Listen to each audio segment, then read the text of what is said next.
Hello everyone and welcome back to Let's Replay Megaman 04. In the last part we took out some more of the 8 warriors, and now we're actually going to evolve our elf to its maximum level. Though sadly we still can't use it to its full potential. In fact, I think to get to its full potential, I think you may actually have to beat the game once and then do another playthrough. I forget entirely, honestly, because I don't really go back to this one often if it's not obvious enough. I love the game to death, but I don't go back to it often, honestly. I received a report that a giant drill sub is currently patrolling the bottom of the sea. Explosives are packed on board, so I believe they're going to drill into the earth and detonate the sub. By breaking up a tectonic plate, they may start an earthquake of catastrophic proportions. Stop the drill sub before it reaches its destination. This mission? Yup.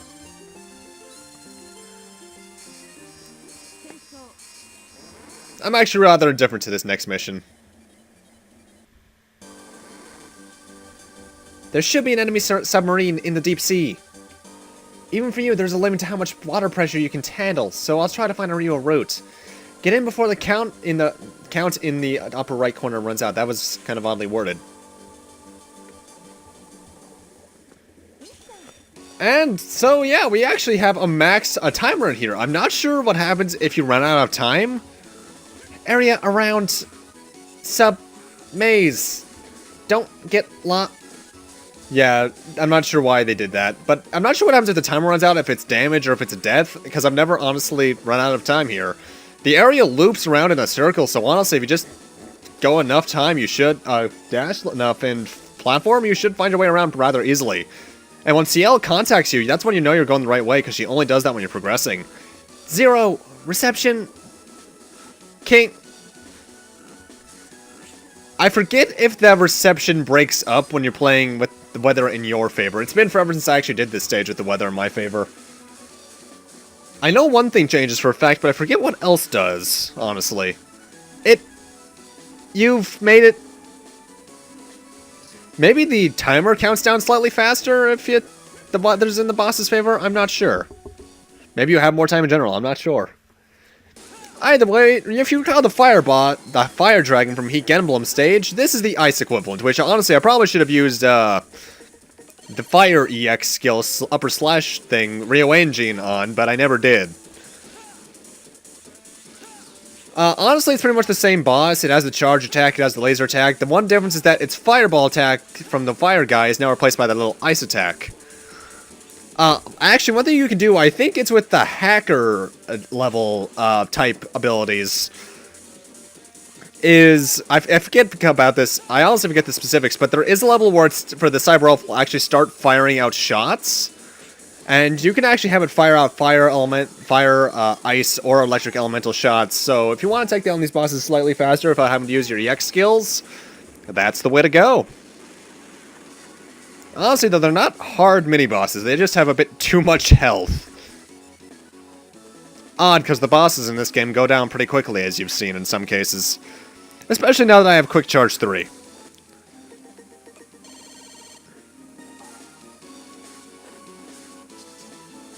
Also, as you can see here, 04 tends to reuse enemies a lot.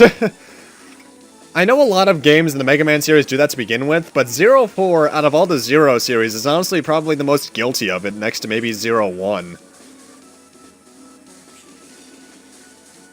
Mind you, it helps that they got rid of the secret disc system, so it can be kind of harder to notice, I suppose.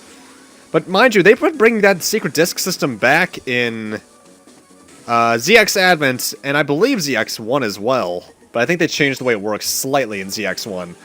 Either way, time for Tech Kraken. You're here. I've been waiting a long time for this, Zero. I'm not just one of the 8 warriors. I'm a remnant of the Zanai army led by the late Phantom. I am Tech Kraken. I only put up with that Vile and this whole plan just so I could get revenge on the one who defeated Phantom. Feel the rage of my former master. I'll enjoy sinking these fangs of ice into you.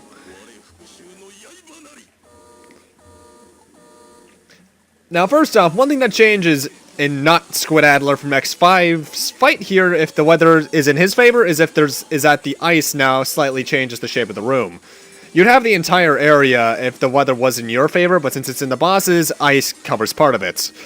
Either way, Tech Kraken is pretty easy. His attacks often consider, other than the 2 orb attacks and that little thing where he created a block of ice, which you can destroy, most of his attacks are him teleporting around trying to stab you in the face with his little arms. Not hard, honestly, at all. I've lent my strength to Vile, and now I must pay.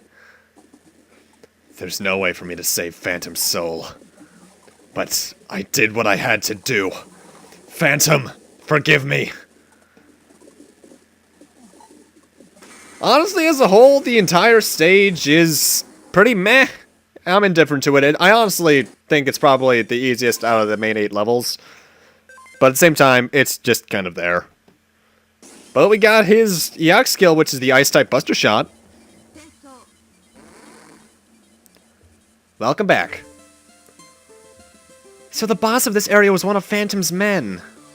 Phantom lost his life in one of our many battles. I sometimes wonder if all of our fighting is creating more suffering in the world. But yeah, that's a thing. Anyway, what we're gonna do now is actually head back to Servo and create the last thing I'm really gonna build in the game. We need a Gonga Gun, a Mecha Mason, a Needle Balloon, which I got during that last stage, and a Ceratanium. Using all 3 of these together gives you the strongest body chip, which makes death traps, and by that I mean spikes, do less damage. In fact, they don't kill you at all, they just do damage. There's 3 levels of it, the higher they are, the less damage you take. We've located Vile's Flying Fortress.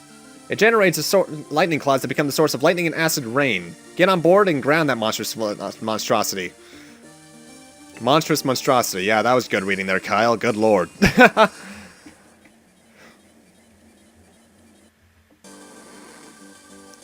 There are acid rain generators. Destroy them and save the ground below, which is how your mission score is determined. Destroy all the generators, you get the highest mission score. Now, one thing you're going to want to do in this stage is grab this guy of your Zero Knuckle. By the way, that's what the generators look like. Destroy all of them. I think there's like 5 or 6 throughout the stage, and you'll get the max score. But you want to grab that guy because you can freeze the fountains with him. And the fountains often allow you to get up to higher areas that have energy crystals or otherwise. Mind you, at this point, I've maxed out my Cyber Elf in terms of how high it can grow. So, energy crystals are, if I'm recalling correctly, entirely useless now. Because I'm trying to think. I don't think they're used to get any recipes in the settlement. I might be wrong about that, but I don't need recipes anymore. Oh, and also I should mention, if you're wondering what the difference in recipe is for making a lower or higher leveled item like Strong as opposed to Strongest, or Quick Charge 1 versus Quick Charge 3, it all depends on the amount of ingredients you use. I think for the first level you only need to use the first 2 ingredients of the recipes I've used, but I might be slightly off about that. Mind you, it doesn't really matter because the level 3 things are so easy to make that it doesn't matter at all in the long run. Also, I apologize if in this stage if it looks like I'm derping around. That's because it kind of was. This is a stage I've always hated, because when the weather is in the boss's favor, the thing that changes in the stage is that you're constantly being blown backwards by wind, which is actually probably my least favorite gimmick in any platformer, is wind that pushes you backwards. Even more so than, like, underwater levels, which, mind you, I never really had a problem with underwater levels to begin with, or ice levels. It's being blown backwards like this I always had a problem with. There is a foot chip you can make, I forget its name, but it does allow you to stay your ground. Either way, we face the fire, we face the ice, time for the lightning dragon. The new attack that this guy has, as opposed to the fire and ice guy, is that he shoots a lightning bolt charge shot in front of him. And it splits off at 3 points, which 3 points are random. It'll cover the screen. Then those little bolts, as you'll see momentarily, will split to cover the entire vertical range that they're standing, like that. That was so horribly explained, I apologize for that. I cannot word. However, I excel in other points. Microsoft humor.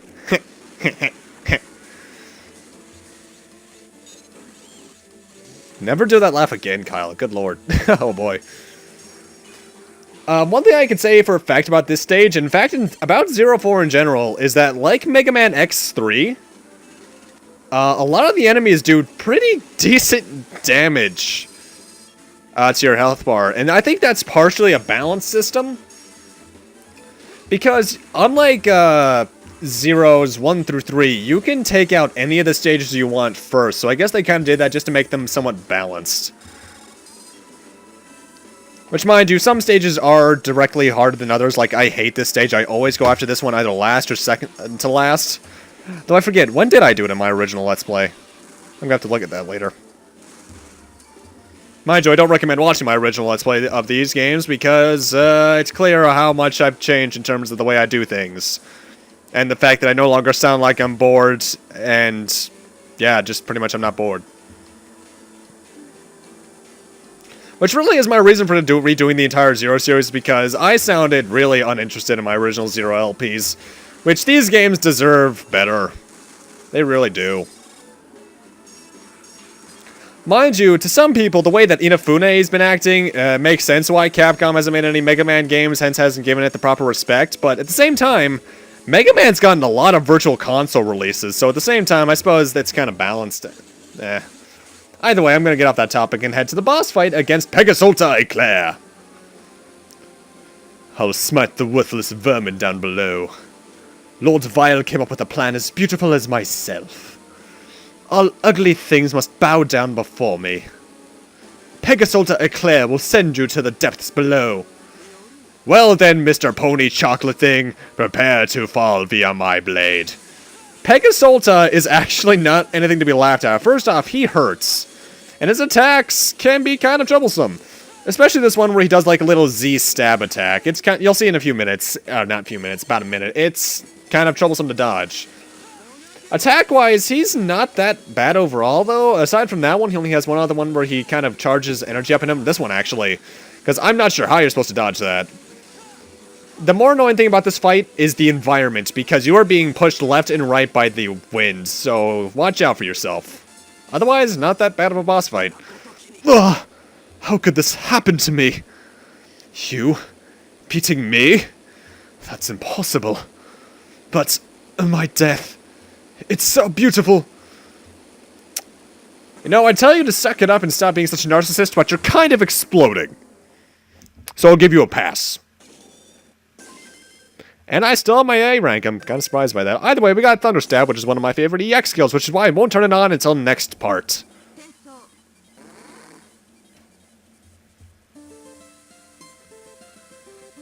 I can't believe they were planning to attack using that flying fortress. Vile means business. I can't believe he's human. How can he be so cruel? All missions are complete. Area 0 situation is nominal. It looks like I made it in time, then. It looks like you did! Now Area 0 is safe. I'll save your data. Oddly timed, which is suspicious, but okay, I'll do it anyway.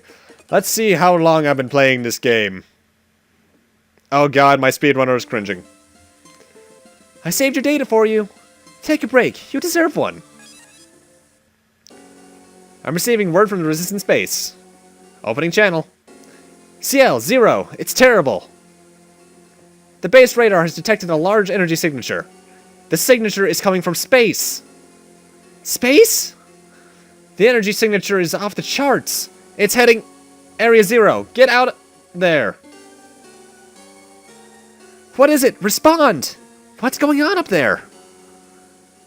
Something's overriding the signal. The source code is... Neo Arcadia! Source code? What the hell, Kyle?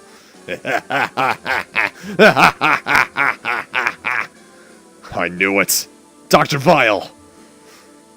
I told you, Zero. You don't have a chance of stopping Ragnarok. Laying down a blanket of destruction from the comforts of my space cannon was what Ragnarok was built for the whole time.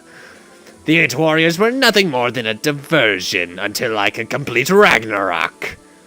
Operator, can you transfer me to Ragnarok?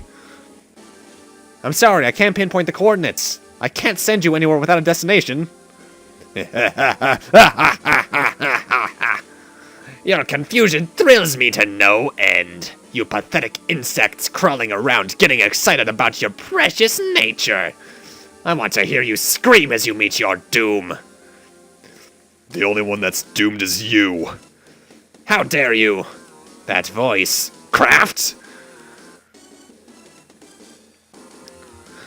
I've destroyed Ragnarok's remote control system. I'm no longer your dog to yank around by the chain. Now I control Ragnarok.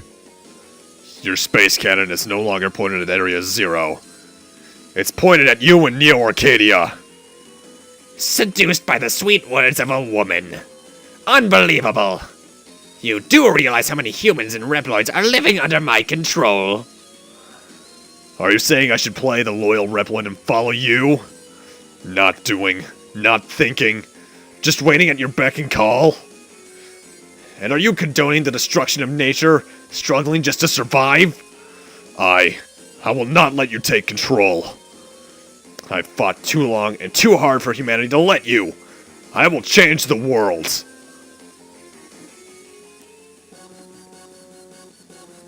What? So you're going to attack Neo Arcadia instead? There are still humans and Reploids there. Come in, Resistance Base. Al, come. Ciel. Communication restored. Ciel, come in. Get everyone in the Resistance over to Neo Arcadia. Get the humans and Reploids out of there. Even if you have to force them out, try to save as many as you can. Too many have already seen enough suffering. Understood. I'll relay your orders immediately. Preparations for transfer to Ragnarok complete. Since the coordinates are based on Craft's signal, this will be a forced transfer. Also, your position will be somewhat removed from Craft's in the control room. Alright, just transfer me. Ciel, don't give up hope. 0. Alright, ready for transfer. Transfer! 0. Come back to us.